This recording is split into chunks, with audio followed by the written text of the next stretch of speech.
근심과 걱정이 있을 때에 우리의 마음은 어두워지고 그리고 기쁨도 슬픔도 느끼지 못하는 무감각한 사람이 됩니다.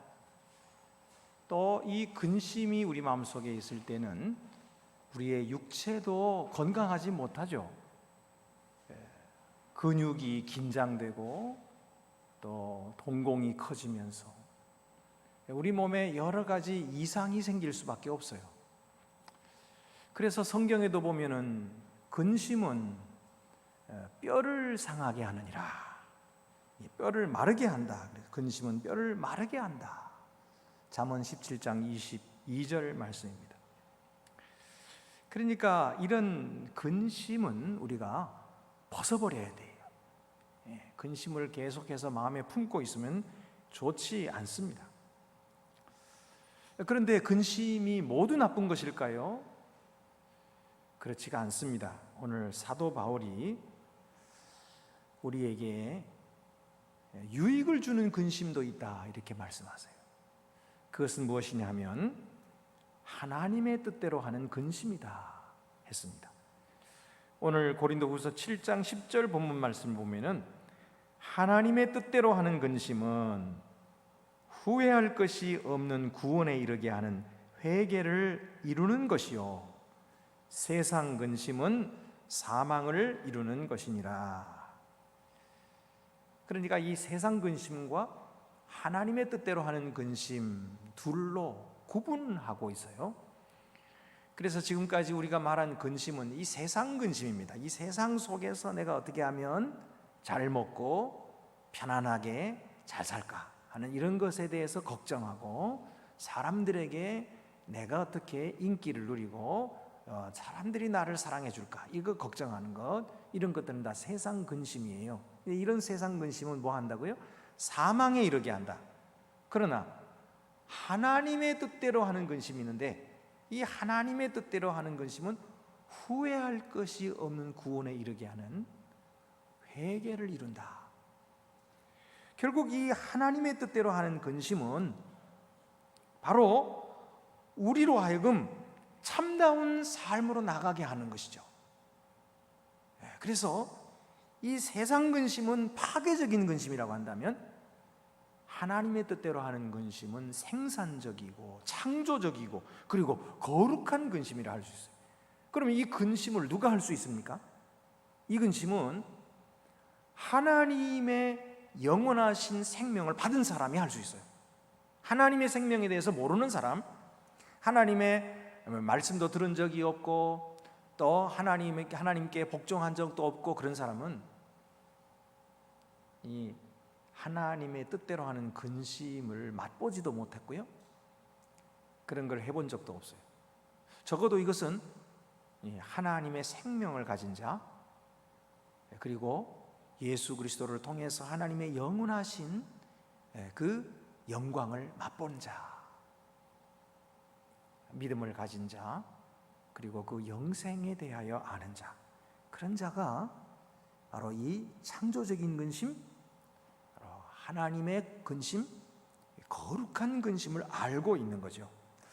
그래서 하나님은 이 근심의 시간을 우리에게 주셔서 우리에게 정화된 마음을 주시는 거예요. 시편 34편 18절 말씀 보면은 여호와는 마음이 상한 자를 가까이 하시고 충심으로 통회하는 자를 구원하시는도다. 그러니까 충심으로 통회하는 마음이 있는 자를 하나님은 구원하시고, 마음이 상한 자, 이 바로 근심하는 자죠. 그런 자에게 하나님께서 가까이 오시는 거예요. 그러니까 이 상한 마음, 다시 말해서 근심하는 마음이 없으면 하나님을 가까이 할 수가 없어요. 자, 그래서 사도 바울이 고린도 교회 성도들을 근심하게 했습니다. 사도 바울의 성경이 오늘 8절 말씀 보면은 그러므로 내가 편지로 너희를 근심하게 한 것을 후회하였으나 지금은 후회하지 아니함은 그 편지가 너희로 잠시만 근심하게 한 줄을 알미라. 처음에는 사도 바울이 고린도 교회에 편지를 보낸 것을 후회를 했어요. 이거 잘못 보냈다. 내가 그러지 말았어야 하는데 내가 왜 그걸 보냈을까? 왜 이렇게 후회했냐면 그가 그 편지 속에서 고린도 교회 성도들의 죄를 지적했어요. 고린도 교회 성도들이 거짓 교사를 따르고 고린도 교회 성도들이 이런 음란을 행하고 이런 문제들을 적나라하게 거기다가 적어가지고 그들에게 보냈거든요. 이게 틀린 말은 아니에요. 그런데 이 편지를 받은 사람이 얼마나 마음이 상할까? 그것 때문에 얼마나 그들이 근심이 가득했을까? 그거를 생각하니까 사도 바울이 내가 잘못했다. 이걸 보내지는 말았어야 되는데 하고 후회를 했다는 거예요. 그런데 얼마 안 있다가 그가 그 후회를 접었어요. 언제냐면은 그 편지를 들고 간 디도가 다시 돌아와서 그들의 반응을 사도 바울에게 알려주었습니다. 사도 바울의 예상대로 그들이 그 편지를 들고서 읽고서는 근심에 빠진 것입니다. 그런데 놀랍게도 그들은 그 근심 때문에 하나님 앞에 회개하게 됐다는 거예요. 그래서 그들의 근심은 잠시였고 그들의 고통은 잠시였고 곧 회개로 말미암아 구원함을 얻은 자유와 평화를 누리게 됐다는 거예요. 이 이야기를 듣고서 사도 바울이 그렇구나. 그래서 그는 편지를 보낸 것을 오히려 감사하고 편지를 보냈는데 그것을 받고서 회개함에 이르는 이 고린도 교회 성도들을 아주 자랑스럽게 생각하게 된 거예요. 역시 우리 고린도 교회 성도들이다. 그들은 하나님의 말씀을 거절하지 아니하고 받아들였구나. 그래서 생명에 이르렀고 그래서 그 참 평화를 얻게 되었구나 하고 아주 자랑스럽게 생각하게 된 것입니다. 여러분, 이처럼 근심도 잘하면 아주 유익이에요. 그럼 우리가 어떻게 이 근심을 잘할 수 있을까요? 그래서 유익한 근심을 할 수 있는 비결이 있습니까? 있습니다. 첫째는 말씀 들을 때에 근심하기를 두려워하지 말라는 거예요. 말씀을 들을 때에 근심하기를 두려워하지 마라. 우리가 흔히 말씀 들으면서 하나님 오늘 이 말씀을 통해서 은혜 받게 해주세요 그렇게 기도하죠. 그리고 또 목사님 오늘 우리 은혜 많이 받는 설교해 주세요 그렇게 말하죠. 근데 그게 잘못됐다는 게 아니에요. 그거 옳아요. 은혜 받고자 하는 게 뭐가 잘못입니까? 하나님 앞에서 은혜 받고자 하고 또 우리가 은혜가 충만하기를 바라고 갈구하는 것, 그것이 잘못은 아닙니다. 그런데 여러분, 이 은혜가 어떻게 오느냐를 생각해 보세요. 내가 좋은 이야기만 들으려고 하면 은혜가 올까요? 내 마음을 시원하게 해주는 말씀만 기다리면 내게 은혜가 옵니까? 누가 내 마음을 시원하게 해줄 수 있어요? 누가 나를 만족하게 할 수 있나요? 이 세상에 그 누구도 나를 만족시켜 줄 수 없어요. 심지어 하나님도 나를 그렇게 만족시켜 줄 수 있지 않아요. 문제는요, 내 속에 어두움이 있다는 사실을 발견하고 인정할 때 하나님의 은혜 앞으로 스스로 나아가게 되는 거예요. 내 스스로가 하나님으로부터 멀어져 있구나. 내가 주님을 믿는다 하면서도 주님께 대한 열심이 식었구나. 하나님을 참 사랑한다고 말하지만 사랑하고 싶은 마음은 있지만 진짜 사랑하는 마음은 없고 그저 세상적인 것들, 그런 영광들, 그런 소유들, 그런 거 추구하고 있구나 하는 사실을 깊이 느끼고, 하나님, 제 속에 하나님이 계시지 않고 세상만 가득하네요. 하나님 어쩌면 좋습니까? 하고 하나님 앞에 나올 때에 그 근심으로 말미암아 하나님의 은혜를 받게 되는 거예요.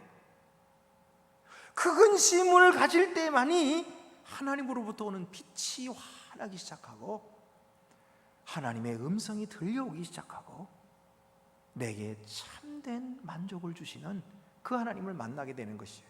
그렇지 않습니까? 이 모세가 십계명을 받으러 시내산에 올라가서 40일을 내려오지 않자 이스라엘 백성들이 모세가 어디 갔냐? 모세가 없다. 모세는 사라졌다. 하나님도 사라졌다. 이렇게 말해요. 어디 가는지 자기들 알면서도 그러는 거예요. 알면서도. 모르는 게 아니에요. 알면서도 두렵고 알면서도 겁나고 그러니까 아론을 보고 이제 우리를 위하여 송아지를 만들라. 그래서 귀걸이 목걸이 다 금반지 빼가지고 그걸 부어가지고 그 금송아지를 만들어 놓고 그 앞에 뛰어놀면서 절하고 우상 섬겼잖아요. 그러자 하나님의 진노가 그들에게 임했죠. 그래서 많은 사람들이 죽었어요.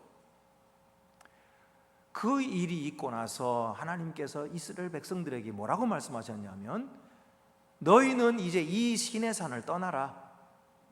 그리고 가나안 땅으로 가라. 젖과 꿀이 흐르는 가나안 땅으로 올라가라. 너희가 올라가겠지만은 나는 너희와 같이 가지 않겠다 그랬어요. 왜냐하면 너희는 목이 곧은 백성이라. 가는 길에서 내가 너희를 진멸할까 하노라. 이 말을 들은 이스라엘 백성들이 어떻게 했습니까? 아니 하나님은 날마다 하나님 이야기만 하십니까? 우리 이야기는 안 들으시고?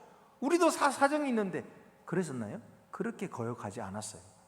하나님의 말씀을 들은 이스라엘 백성들이 출애굽기 33장 4절에 백성이 이 준엄한 말씀을 듣고 슬퍼하여 한 사람도 자기의 몸을 단장하지 아니하니 그랬어요. 이 준엄하신 하나님의 말씀을 듣고서는 마음에 슬퍼했다는 것입니다. 그들의 마음에 근심했어요. 아유, 우리가 하나님을 함께 하지 못하시게 했네. 하나님이 우리를 떠나시면 우리는 어디로 가나? 그래서 슬퍼한 것입니다. 마음에 근심을 한 거예요. 그래서 자기들이 치장하고 있었던 것을 다 내려놓았어요. 우리는 불쌍한 사람들이에요. 하나님 긍휼을 의지하는 거죠. 그래서 어떻게 됐나요? 이스라엘 백성들과 하나님이 함께 하셨어요. 이 일 때문에 하나님께서 결국은 이스라엘 백성들과 동행하시게 되었고 그들은 하나님과 함께 가나안 땅에 들어가고 승리했던 거예요. 여러분, 우리에게 참된 근심이 있을 때, 이 거룩한 근심이 있을 때에 하나님과 동행하게 되고 하나님의 은혜를 받고 회개하게 되고 구원을 얻게 되는 거예요. 그래서 말씀이 들려올 때에 우리가 근심할 각오를 해야 돼요. 두 번째는 근심 속에서 길을 찾는 것입니다. 근심 속에서 길을 찾는 것입니다. 11절 말씀 보면은 보라 하나님의 뜻대로 하게 된 이 근심이 너희를 얼마나 간절하게 하며 얼마나 변증하게 하며 얼마나 분하게 하며 얼마나 두렵게 하며 얼마나 사모하게 하며 얼마나 열심 있게 하며 얼마나 벌하게 하였는가. 너희가 그 일에 대하여 일체 너희 자신의 깨끗함을 나타내었느니라. 여러분, 이 거룩한 근심이 있는 사람이 바로 깨끗한 사람. 이 원래 더러운 것에서 뒹구르는 사람들은요 거룩한 근심에 관심이 없어요. 깨끗함에 관심이 없거든요. 그러나 청결하려고 하고 언제나 하나님 앞에서 깨끗함을 유지하려고 하고 깨끗한 마음으로 하나님께 나아가려고 애를 쓰는 사람은 조금이라도 더러운 것이 들어오면은 근심하게 되는 거예요. 하나님, 제가 이렇게 하면 안 되는데 하나님 불쌍히 여겨주세요. 그리고 이 죄를 씻어주세요. 그리고 청결하게 깨끗한 눈으로 주님을 바라볼 수 있게 해주세요. 이렇게 주님께로 나아가지 못해서 근심한단 말이에요. 그러니까 이 근심이 있는 사람은 정결한 사람이에요. 너희의 정결함을 나타내었느니라. 깨끗함을, 이 근심으로 말미암아 그들의 깨끗함이 나타난 거예요. 또한 이 거룩한 근심이 우리에게 간절함을 줍니다. 간절함. 이전에는 우리가 세상 근심으로 살았어요. 그래서 어떻게 하면 내가 세상에서 돈을 벌까? 이 돈 버는 일에 간절했고, 그리고 어떻게 하면 세상에서 높임을 받을까? 이게 간절해가지고 그런 거 가지고 눈이 빨갛게 쫓아다녔거든요. 그러나 우리가 하나님의 영광을 경험한 이후로는 그런 것들이 천하고 그런 것들이 아무것도 아닌 것이 되었어요. 여러분, 이 리차드 백스터라는 사람이 성도의 영원한 안식이라는 아주 유명한 책을 썼어요. 그 책에 보면은 그는 이렇게 말하고 있습니다. 마치 어른들이 어렸을 때에 장난감과 유치한 보물들을 무시하는 것처럼 진실한 성도들은 이 세상의 모든 영광을 무시하게 된다.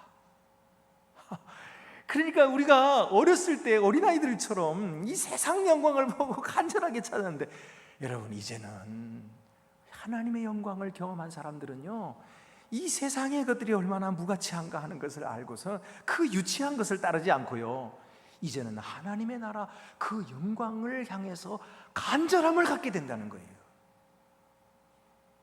그것이 얼마나 귀하고 소중한지 그 하나님의 나라를 위하여 간절한 마음을 갖게 된다는 거예요. 그래서 너희의 근심이 어떻게 너희를 간절하게 하였는가, 이렇게 말씀하고 있는 거예요. 뿐만 아닙니다. 이 거룩한 근심이 하나님을 사모하게 합니다.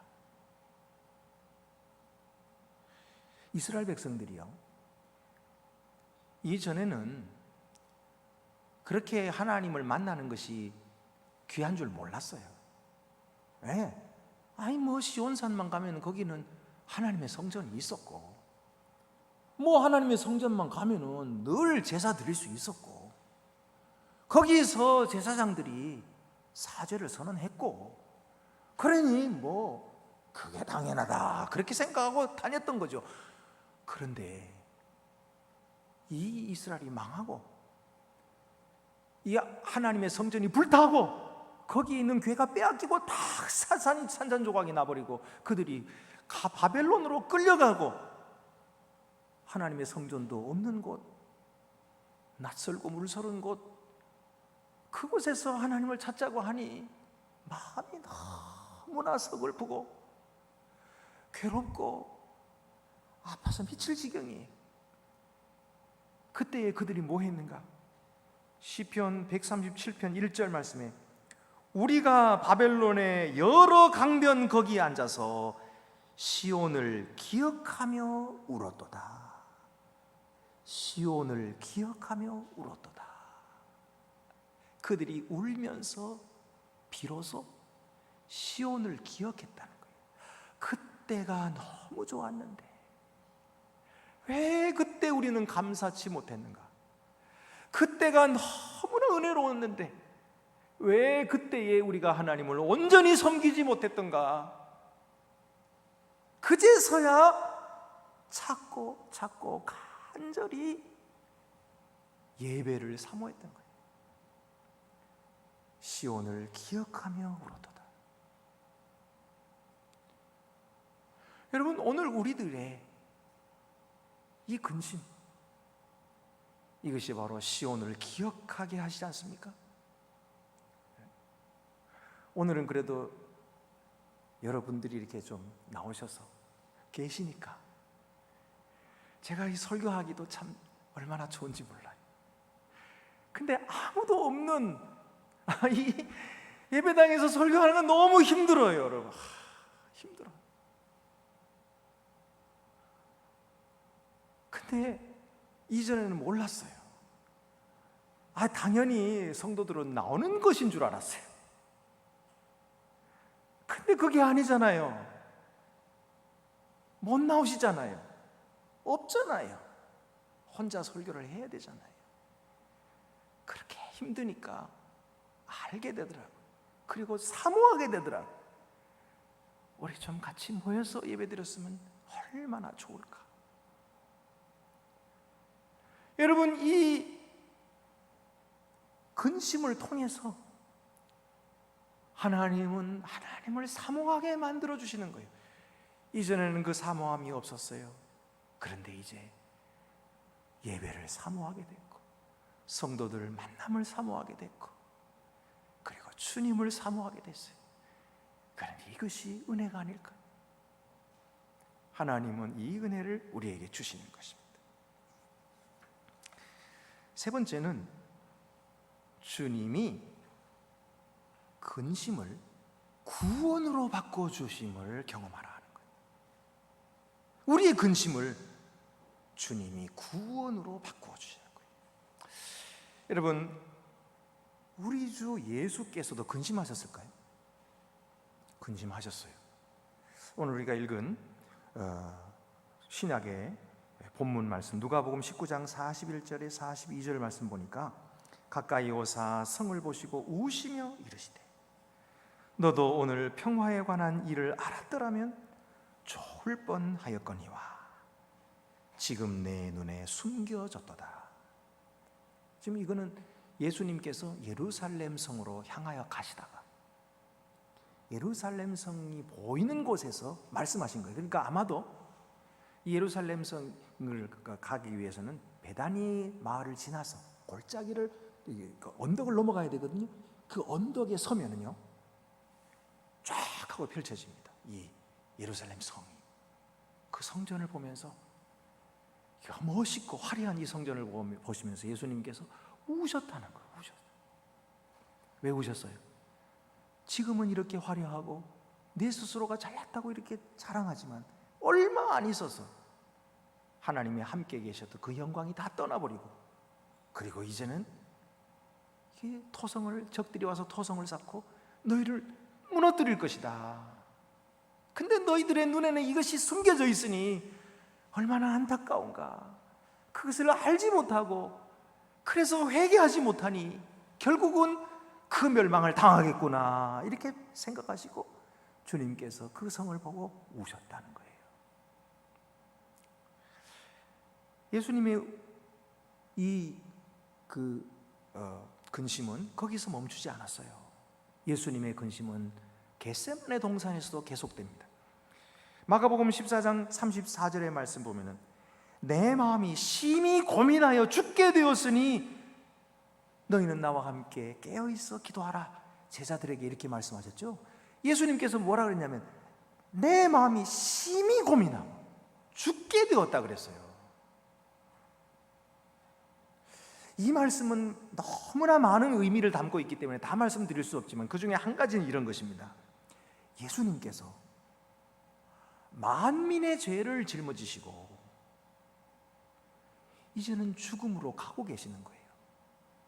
그러니 이 만민의 죄가 얼마나 무거운지 심히 고민하고 죽게 되신 거예요. 십자가를 앞에 두고. 여러분, 예수님에게는 고민이 없었던 것이 아니에요. 예수님은 심각한 고민을 하셨어요. 우리보다도 훨씬 깊은 고민, 아픈 고민을 하셨어요. 그런데 여러분, 예수님께서 그 고민을 하셨기 때문에 우리가 산 거예요. 예수님의 고민이 있었기 때문에 우리는 이 고민에서부터 벗어나게 된 거예요. 자유하게 됐어요. 예수 그리스도께서 겟세마네 동산에서 피땀 흘려 기도하시고 그 고민을 품고 죽으셨어요. 우리 대신에 우리의 모든 질고를 짊어지시고 십자가 위에서 고스란히 죽음을 당하셔서 우리에게는 생명을 주시고 우리에게는 부활을 주시고 우리에게는 영생을 주셨어요. 이것이 바로 예수 그리스도의 은혜인 줄로 믿습니다. 오늘도 주님께서는 우리에게 내가 너희를 위하여 준비한 것이니 너희는 자유하라, 누리라 말씀하고 계시는 거예요. 여러분, 예수님께서 바꿔주시겠다 그랬어요. 우리 근심을. 요한복음 16장 20절 말씀, 너희는 근심하겠으나 너희 근심이 도리어 기쁨이 되리라. 여자가 해산하게 되면 그때가 이르렀으므로 근심하나 아기를 낳으면 세상에 사람 난 기쁨으로 말미암아 그 고통을 다시 기억하지 아니하느니라. 지금은 너희가 근심하나 내가 다시 너희를 보리니 너희 마음이 기쁠 것이요 너희 기쁨을 빼앗을 자가 없으리라. 하나님께서 우리에게 근심을 주시는 이유는 근심하게 하시려는 게 목적이 아니에요. 이 근심을 통하여서 예수 그리스도께서 주시는 참된 기쁨을 누리게 하시려고 우리에게 근심을 주시는 것입니다. 잠시 근심을 우리가 받아들이고 이 근심 속에서 주님과 함께 근심하면 주님의 놀라운 기쁨과 영광, 부활에 참여하게 될 줄로 믿습니다. 그래서 이사야 61장 3절 말씀에도 무릇 시온에서 슬퍼하는 자에게 화관을 주어 그 죄를 대신하며 기쁨의 기름으로 그 슬픔을 대신하며 찬송의 옷으로 그 근심을 대신하시고 그들이 의의 나무 곧 여호와께서 심으신 그 영광을 나타낼 자라 일컬음을 받게 하려 하심이라.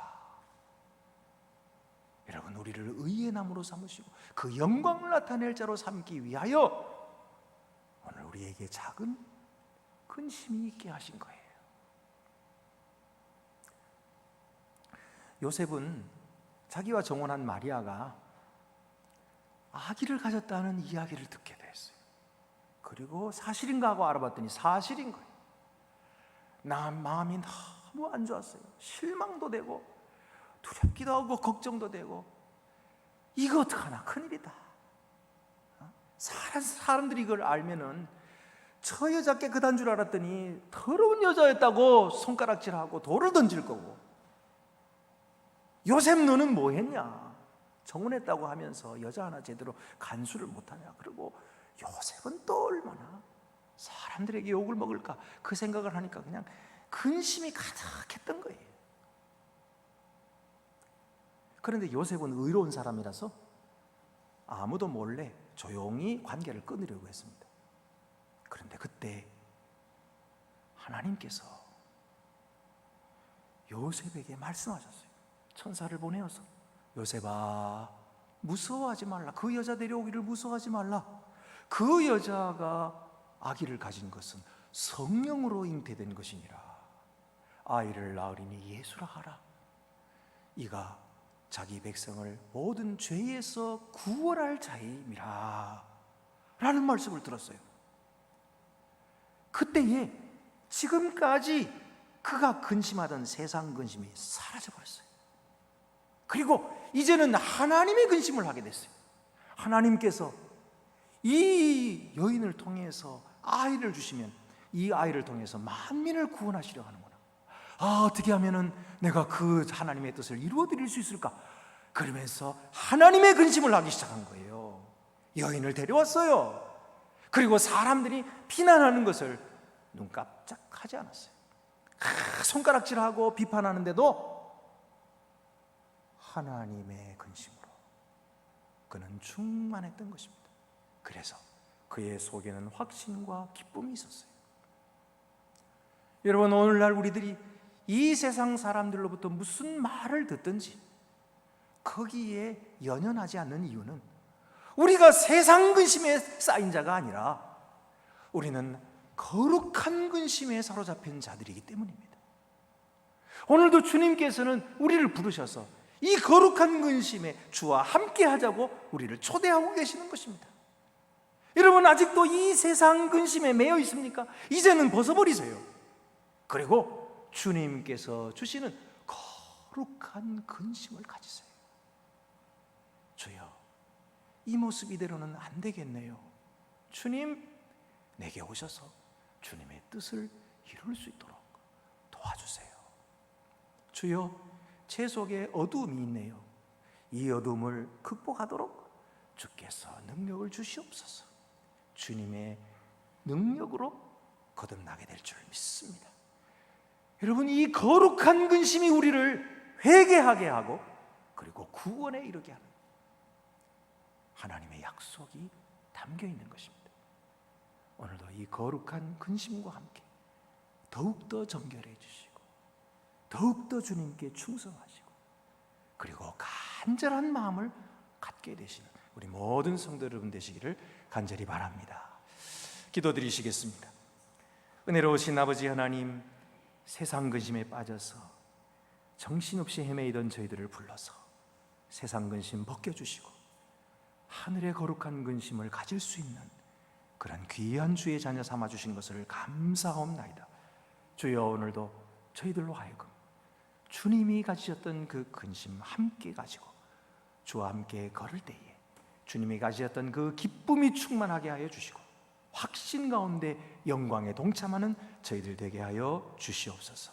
우리 주 예수 그리스도의 이름으로 기도드립니다. 아멘.